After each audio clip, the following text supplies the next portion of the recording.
Hello everyone. UGC net paper 1 में कुल 10 unit पढ़ना है, जिसमें पहला यूनिट है टीचिंग एप्टीट्यूड से संबंधित, जिसे कि शिक्षण अभिवृत्ति कहते हैं। इसमें प्रत्येक वर्ष 6 से 7 क्वेश्चन पूछे जाते हैं। इसमें आज हम देखेंगे शिक्षण एवं शिक्षण का स्तर। तो शिक्षण क्या है और शिक्षण के स्तर कितने प्रकार के हैं।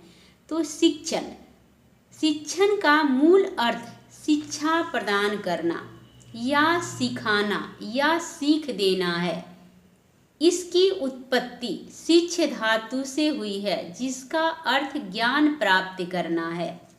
शिक्षण एक ऐसी प्रक्रिया है जिसमें सीखने वाला व्यक्ति इस प्रक्रिया के माध्यम से ज्ञान तथा कौशल को अर्जित कर लक्ष्यों की प्राप्ति करता है।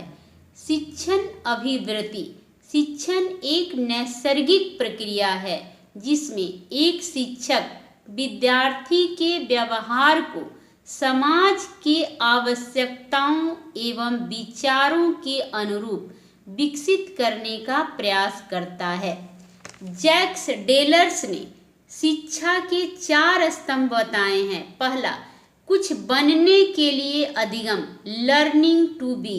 दूसरा, ज्ञान के लिए अधिगम, लर्निंग फॉर नॉलेज। तीसरा, कुछ करने के लिए अधिगम, लर्निंग टू डू। चौथा, साथ रहने के लिए अधिगम, learning to live together. UNESCO 5 अक्टूबर को विश्व शिक्षण दिवस मनाता है और शिक्षा के जनक सुकरात को कहा जाता है। शिक्षण के स्तर।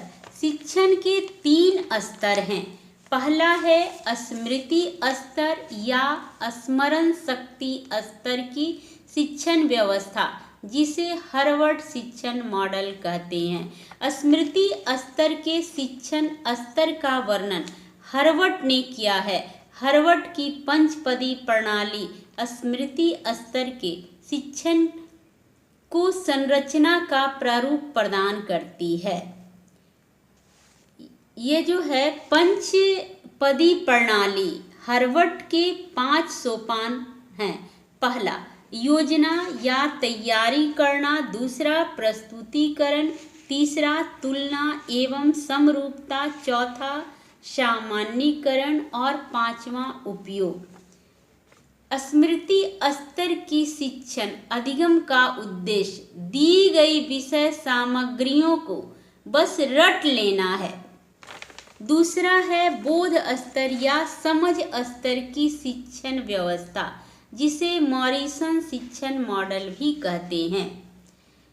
इस स्तर में पाठ्य सामग्री को रटने के बजाय ज्ञान को अच्छी तरह समझने का प्रयास किया जाता है।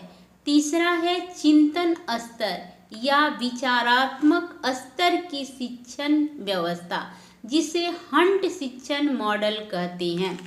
यह शिक्षण का सर्वोत्तम स्तर है। इस स्तर पर शिक्षक अपने छात्रों में चिंतन, तर्क तथा कल्पना शक्ति को बढ़ाता है, जिससे छात्र इन उपागमों के माध्यम से अपनी समस्याओं का समाधान कर सके।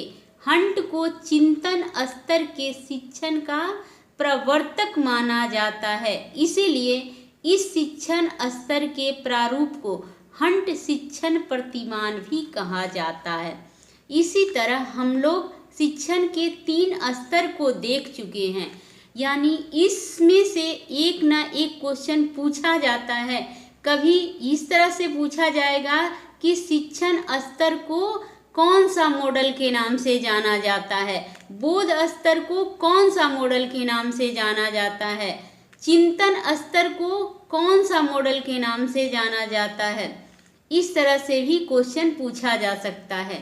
Thank you. यदि वीडियो पसंद आए तो लाइक, शेयर, कमेंट और सब्सक्राइब अवश्य करें।